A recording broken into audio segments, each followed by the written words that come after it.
Iran আমেরিকার যুদ্ধের জেরে চড়ছে অপরিশোধিত তেলের দাম, বিশ্বজুড়ে জ্বালানি সংকটের আশঙ্কা। অন্যদিকে বন্যার কবলে মহারাষ্ট্র, জলে ভেসে গেল একের পর এক গ্যাস সিলিন্ডার। বটলিং প্ল্যান্ট থেকে পাতালগঙ্গা নদীতে ভেসে গেল প্রচুর এলপিজি সিলিন্ডার। এই ছবি আপনারা দেখতে পাচ্ছেন, বটলিং প্ল্যান্ট থেকে পাতালগঙ্গা নদীতে ভেসে গেল প্রচুর এলপিজি সিলিন্ডার। বন্যায় ভেসে গিয়েছে মহারাষ্ট্র এবং একের পর এক গ্যাস सिलेंडर ভেসে গেল জলের তোড়ে। पूर्ण नुकसान माणसांना फेडावं लागतं। तुम्ही बघू शकता तुम्ही किती म्हणजे। काका ही कोणती कंपनी आहे? HPCL कंपनी आहे का? तुम्ही बोलू शकता यामध्ये। এখানে ইরান আমেরিকা যুদ্ধের জেরে চড়ছে বিশ্বজুড়ে অপরিশোধিত তেলের দাম, জ্বালানি সংকটের আশঙ্কা, আর তারই মধ্যে বন্যার কবলে মহারাষ্ট্রে জলে ভেসে গেল একের পর এক গ্যাস সিলিন্ডার। अजून तिकडे चालूच आहे, म्हणजे कंटिन्यू येतच आहे। म्हणजे या पावसामध्ये किती लॉस झालाय। आणि সিবিআই ও ডিআরআই এর যৌথ উদ্যোগে বন্যপ্রাণী পাচার চক্রের পর্দাফাশ। মছলন্দপুর সহ রাজ্যের একাধিক জায়গা থেকে গ্রেপ্তার ৩ জন। মুম্বাই থেকে গ্রেপ্তার আরও ৩ অভিযুক্ত। দ্রুতদের কাছ থেকে উদ্ধার বিপন্ন প্রজাতির একাধিক পশু, পাখি, কচ্ছপ।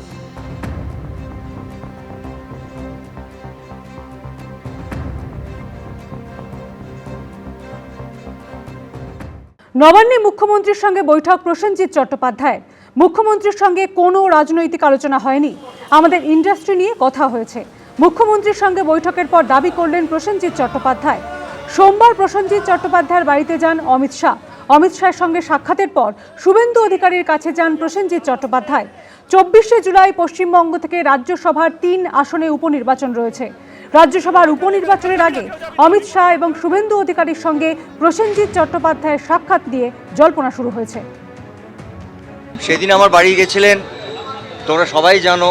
10 মিনিটের জন্যে একটা কথা হয়েছিল। আমার কিছু আজ আমি 40 বছর কাজ করছি, কিছু জিনিস আমারও দরকার হয়, আমার টিমের দরকার হয়, যেগুলো একটা প্রোটোকলও পড়ে যে উনি মাননীয় মুখ্যমন্ত্রী, ওনার কাছে এসে বলা, যাতে ওইটুকু সুযোগ সুবিধে আমরা গত 45 বছর ধরে পেয়ে এসেছি। এটা আমি মনে করি এই চেয়ারটার সম্মান, আমাকে নিজে এসে বলা, তাকে অনুরোধ করা, এবং তার সঙ্গে অবশ্যই যখন বসে গল্প করেছি, কিছুক্ষণ কফি খেয়েছি, আর নানাবিধ কথা, ইন্ডাস্ট্রির কথা, আমরা ভবিষ্যতে ভালো কাজ করতে পারি, মহানায়ক উত্তম কুমারের 100 বছর, সেটা যাতে আমাদের সারা ভারতবর্ষের লোক মনে রাখেন, এমনভাবে একটা জিনিস অনুষ্ঠান করা। আমার এর বাইরে কোনো কথা হয়নি। আমার মনে হয় পশ্চিমবাংলার মানুষরা এইটুকু বিশ্বাস করুক, আমার সঙ্গে কারোর কোনো রাজনৈতিক কথা আলোচনা সেদিনও হয়নি, আজও হয়নি। যদি কখনো হয় মনে করেন যে আমার কোনো একটা কমিটিতে থাকলে সেটা আমার ইন্ডাস্ট্রি, সবাই জানেন যে আমি আমার ইন্ডাস্ট্রিটার জন্যে সবসময় রাত 2টোর সময় ডাকলেও আমি দাঁড়াবো, কারণ ওটা আমার জায়গা। তো সেরমভাবে যদি কখনো মনে হয় ডাকেন, আমার যদি কোনো একটুখানি পরামর্শ আমার ইন্ডাস্ট্রিটাকে ভালো করে, আরও বেটার হয়, কেন আসবো না? এটা তো আমার জায়গা। বিজেপিতে যোগ দিলেন তৃণমূলের প্রাক্তন 3 রাজ্যসভার সাংসদ সুখেন্দু শেখর রায়, সুস্মিতা দেব এবং প্রকাশচিক বড়াইক। আর যোগদানের কয়েক ঘন্টার মধ্যে 3 জনকেই রাজ্যসভার খালি হওয়া 3 আসনে প্রার্থী করল বিজেপি। এদিনই নবান্নে গেলেন এনসিপিআইতে যোগদানকারী 4 জন লোকসভার সাংসদ। অন্যদিকে মুখ্যমন্ত্রীর সঙ্গে নবান্নে গিয়ে সাক্ষাৎ করলেন প্রসেনজিৎ চট্টোপাধ্যায়। শ্রী সুখেন্দু শেখর রায়,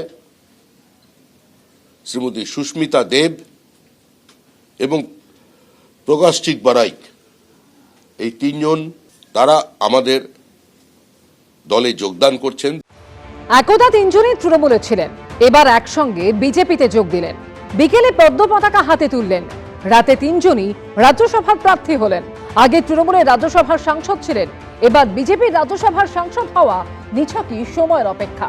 সুখেন্দু শেখর রায়, সুস্মিতা দেব এবং প্রকাশচিক বড়াইক। রাজ্যে পালাবদলের পরে তৃণমূলের রাজ্যসভার সাংসদ পদে ইস্তফা দিয়েছিলেন 3 জন। বৃহস্পতিবার দুপুরে বিজেপিতে যোগ দিলেন ত্রয়ী। আর রাতে পশ্চিমবঙ্গ থেকে খালি হওয়া 3টি আসনে তাদের প্রার্থী করল বিজেপি। অর্থাৎ তাদের পদত্যাগের ফলে খালি হওয়া আসনে তারাই প্রার্থী হলেন। শুধু বদলে গেল দল। 3 প্রাক্তন তৃণমূল সাংসদকে দলে নেওয়ার ব্যাখ্যা দিয়েছেন শ্রমিক ভট্টাচার্য। ব্যতিক্রম তো থাকবেই, বিচ্যুতি নয়, ব্যতিক্রম। 4 ঘন্টার তৃণমূলের জন্য দরজা বন্ধ। যারা মানুষের সম্পত্তি লুট করেছেন তাদের জন্য দরজা বন্ধ।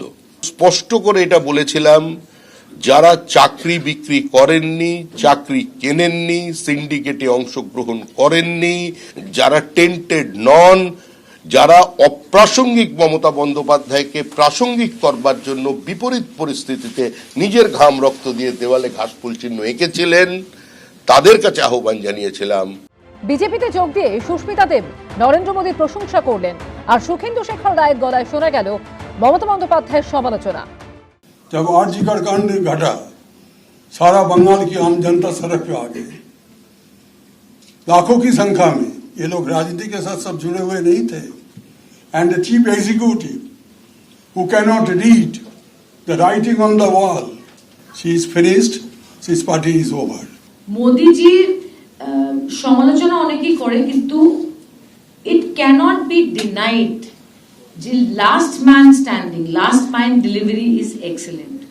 আমার মনে হয় না দ্যাট যে ধরনের ন্যাশনাল এক্সপ্যানশন বা অ্যাসপিরেশন বা অ্যাকসেপ্টেন্স প্রাইম মিনিস্টার মোদির আছে, এরকম দ্বিতীয় কোনো নেতা আজকে এই দেশে নেই।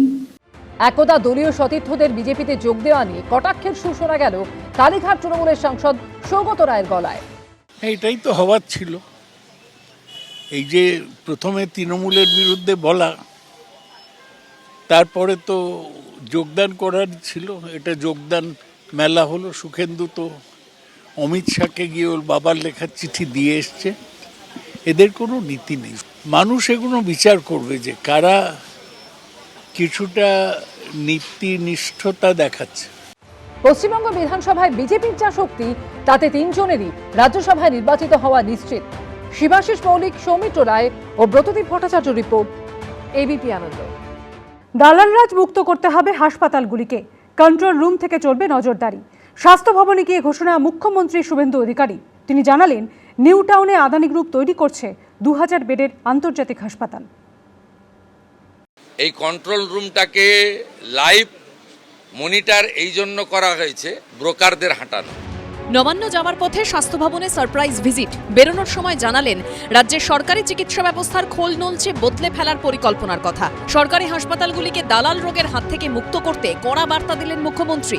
এই কন্ট্রোল রুমটাকে লাইভ মনিটর এই জন্য করা হয়েছে যাতে কোনো দালাল, যাকে আজকে সকালে ওখানে দেখা গেছে, কাল সকালে দেখতে না পাওয়া যায়। এটা একটা বড় উদ্দেশ্য, কিন্তু ব্রোকারদের হাঁটানো। ইনিশিয়ালি এটা স্টার্ট হয়েছে, মানে মর্নিং শোজ দ্য ডে। আমি বলবো যে সুপ্রভাত, ভালো হবে। বৃহস্পতিবার সকাল 11টা নাগাদ হঠাৎ স্বাস্থ্য ভবনে আসেন মুখ্যমন্ত্রী। যান দ্বিতীয় তলার মনিটরিং রুমে, যেখান থেকে মনিটর করা হচ্ছে সরকারি হাসপাতালের পরিষেবা। স্বাস্থ্য ভবনের যে কন্ট্রোল রুম, সেই কন্ট্রোল রুমের ভেতরে রয়েছে আমরা। কলকাতার সমস্ত মেডিকেল কলেজের যে গুরুত্বপূর্ণ স্থান, প্রবেশ পথ এবং ভেতরে আউটডোর, ইনডোর, ট্রমা সেন্টার, সমস্ত জায়গার সিসিটিভি ফুটেজ এখানে ফুটে উঠছে এবং একই সঙ্গে সেগুলোতে নজরদারি রাখছেন এবং নজরদারির পাশাপাশি তারা তথ্য সেগুলোভাবে নথিভুক্ত করছেন এবং সেই নথিভুক্ত করা তথ্য তারা বিভিন্ন জায়গায় পাঠাচ্ছেন।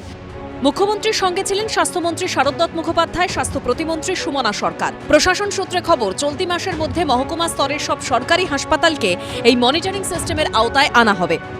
বিসি রয় হাসপাতাল, তার যে পেছনের গেট, অর্থাৎ পেছনের গেটের যে ফুটেজ, সেটাও অর্থাৎ শুধুমাত্র হাসপাতালের ভেতরে নয়, আমরা দেখতে পাচ্ছি একজন নিরাপত্তা রক্ষী বসে আছেন। এখানে আমরা দেখতে পাচ্ছি একটা ডিপার্টমেন্টের ছবি, পেশেন্ট ওয়েটিং এর এরিয়ার ছবি, অর্থাৎ প্রত্যেকটি কোনার ছবি কিন্তু এই কন্ট্রোল রুম থেকে মনিটর হবে। মুখ্যমন্ত্রী আমাদের 2 সপ্তাহ আগে বলেছিলেন যে কন্ট্রোল রুম তৈরি করা দরকার। 2 সপ্তাহের মধ্যে আমরা কলকাতার প্রায় সবকটি আর জেলার প্রায় 3-4টা আমরা এখন অবধি ইনক্লুড করতে পেরেছি। এর সঙ্গে সাব ডিভিশন, মহকুমা অবধি এবং প্রাইভেট হাসপাতাল অবধি যাবে আস্তে আস্তে। পাশাপাশি মুখ্যমন্ত্রী ঘোষণা করেন, নিউ টাউনে আদানি গ্রুপ তৈরি করছে 2000 বেডের আন্তর্জাতিক মানের হাসপাতাল। আদানি গ্রুপ নিউ টাউনে একটি 2000 বেডের ইন্টারন্যাশনাল মানের হসপিটাল তৈরি করছে। আগামী কয়েক মাসের মধ্যে আমরা এই কাজ শুরু করে দিতে পারব। সাধারণ মানুষকে উন্নত মানের চিকিৎসা দেওয়ার পাশাপাশি স্বাস্থ্যকর্মীদের সুরক্ষা দেওয়ার উপরও জোর দেন মুখ্যমন্ত্রী। স্বাস্থ্যকর্মীদের তো সুরক্ষা আমরা দিবই, তারা আমি নার্স বোনেদের দিদিদের দেখলাম অ্যাপ্রন গ্লাভস সুন্দর করে ড্রেসে আছেন, খুব সুন্দর। আমি প্রধান সচিবকে বলেছি মন্ত্রীদ্বয়কে রেখে সামনে যে ল্যামিনেশন করা ব্যাচ করে দিতে, যে ইঞ্জেকশন দিয়ে ফেলেছে, ট্রলি যার নিয়ে যাওয়ার কথা, যার সিকিউরিটি দেওয়ার কথা সে সেলাই করে দিয়েছে। এইটাকে সেগ্রিগেট করার জন্য, চিহ্নিত করার জন্য বা আলাদা করার জন্য বিভিন্ন স্তরে বিভিন্ন কালারের ল্যামিনেশন করা ব্যাচও চালু করতে বলা হয়েছে। সব মিলিয়ে সরকারি হাসপাতালের ক্রনিক ডিজিজ দালাল রাজ মুক্ত করতে বদ্ধপরিকর বিজেপি সরকার। ঝিলম করঞ্জাই ও প্রকাশ সিনহার রিপোর্ট, এবিপি আনন্দ। ঋতব্রত বন্দ্যোপাধ্যায় এবং কুণাল ঘোষের বাগযুদ্ধ এবার সপ্তমে চলল। নাম না করে কুণাল ঘোষকে আক্রমণ শানালেন ঋতব্রত বন্দ্যোপাধ্যায়। জেলবন্দি অবস্থায় তার লেখা চিঠির প্রসঙ্গ টেনে আনেন বিরোধী দলনেতা। পাল্টা সুর চড়িয়েছেন কুণাল ঘোষও। 10 বছর আগে এই বেইমানির সলতে কিভাবে পাকাতে শুরু করেছিল, এই 91 পাতার দলিল ইজ এনাফ। আরে চাটন ঋতু একটা বোকা ছেলে, একটা খারাপ ছেলে। আমার 91 পাতার চিঠি আমার ধারণা মমতাদিরও পড়ে মুখস্থ হয়ে গেছে। এবার চিঠি নিয়ে চুলোচুরি। কালীঘাট তৃণমূল ও ঋতব্রত তৃণমূলের সংঘাতের পারদ এবার সপ্তমে চলল। সাংবাদিক বৈঠক থেকে পরস্পরকে লক্ষ্য করে বাছা বাছা শব্দবাণ ছুড়ল দুপক্ষ। বৃহস্পতিবার নাম না করে কুণাল ঘোষকে আক্রমণ শানান ঋতব্রত বন্দ্যোপাধ্যায়। জেলবন্দি অবস্থায় তাঁর লেখা চিঠির প্রসঙ্গ টেনে আনেন বিরোধী দলনেতা। সম্প্রতি ম্যানেজিং ডিরেক্টর পদে উন্নীত হওয়া যারা হচ্ছে এই বেইমান বলছেন, ঘটনাচক্রে সেরকম একজন তৃণমূল কংগ্রেসের সাংসদ ছিলেন। সাংসদ থাকা অবস্থায় গ্রেপ্তার হয়েছিলেন এবং জেলে বন্দি থাকা অবস্থায় একটা 91 পাতার চিঠি, সেই 91 পাতার চিঠি অ্যাড্রেস করা হয়েছিল দেশের প্রধানমন্ত্রীকে, দেশের স্বরাষ্ট্রমন্ত্রীকে, সিবিআই ডিরেক্টরকে। এই চিঠিতে লেখা রয়েছে যে একজন রাজ্যের নির্বাচিত মুখ্যমন্ত্রী চিট ফান্ডের পয়সায় চলেন। এই চিঠিতে লেখা রয়েছে যে গোটা ভারতবর্ষে চিটফান্ডের সবথেকে বড় বেনিফিশিয়ারির নাম শ্রীমতী মমতা বন্দ্যোপাধ্যায়। জবাবে পাল্টা কটাক্ষ ছুড়ে দিয়েছেন কুণাল ঘোষ। আমার এটা ভালো লাগছে, শয়নে স্বপ্নে জাগরণে ও যে ওই বালিশ ফালিশ ছেড়ে আমার নাম মনে রাখছে, সেটা আমার পক্ষে রিস্কিও বটে। হ্যাঁ, এটা আমার পক্ষে অত্যন্ত রিস্কি। হ্যাঁ, আমাকে খুব চারপাশ দেখে চলতে হবে, কারণ ঋতু শয়নে স্বপ্নে জাগরণে ও তো সব নানা রকম জিনিস দেখে বেড়ায়। তা এখন আমাকে দেখছে, আমাকে আক্রমণ করছে, ইয়ে ডার হামে আচ্ছা লাগা। একদিকে 91 পাতার সেই পুরনো চিঠি এখন কালীঘাটে পাঠানোর হুঁশিয়ারি দিয়েছেন ঋতব্রত বন্দ্যোপাধ্যায়। পাল্টা সুর চড়িয়েছেন কুণাল ঘোষ। আমরা অপেক্ষা করব, যদি দিদির কাছে চিঠিটা ম্যানেজিং ডিরেক্টর পৌঁছে দেন বা পাশে বসে কাটাকুটির জায়গাটুকু এক্সপ্লেন করে দেন, সেটা যদি না হয়, 15 দিন যদি না এটা হয়, তাহলে আমরা এই 91 পাতার চিঠিটা কুরিয়ার করে 30B হরিশ চ্যাটার্জি স্ট্রিটে পাঠিয়ে দেবো। লোককে গদ্দার বেইমান বলছেন। 10 বছর আগে এই বেইমানির সলতে কিভাবে পাকাতে শুরু করেছিলেন, একটা প্রাইভেট লিমিটেড কোম্পানিকে লাটে তুলে দেওয়ার জন্য, লালবাতি জ্বালিয়ে দেওয়ার জন্য এই 91 পাতার দলিল ইজ এনাফ।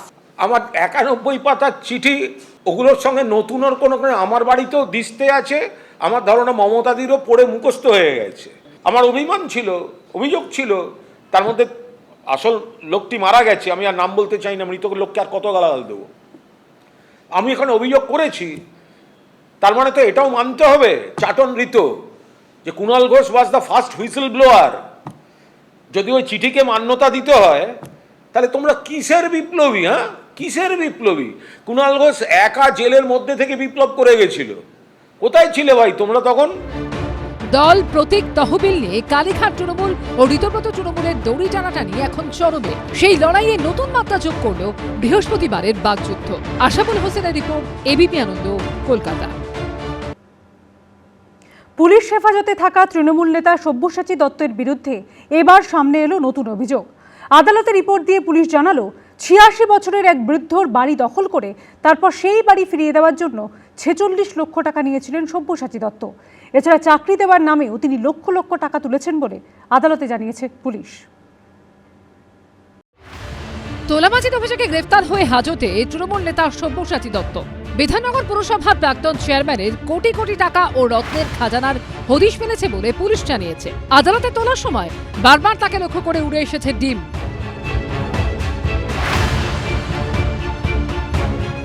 পুলিশ হেফাজতে থাকা সব্যসাচী দত্তর বিরুদ্ধে নতুন নতুন অভিযোগ এখনো সামনে এসে চলেছে। আদালতে পুলিশ যে রিপোর্ট দিয়েছে তাতেই সামনে এসেছে তার আরও কুকীর্তি। রিপোর্টে জানানো হয়েছে সল্টলেকে এই বাড়ির মালিক 86 বছরের বৃদ্ধকে বাড়ি থেকে বার করে দিয়ে তারপর সেই বাড়ি তাকে ফেরত দেওয়ার নামে 46 লক্ষ টাকা নিয়েছিলেন সব্যসাচী দত্ত। পুলিশের রিপোর্টে দাবি করা হয়েছে এই ব্লকের এই বাড়ির মালিক ছিলেন এক 86 বছরের বৃদ্ধ।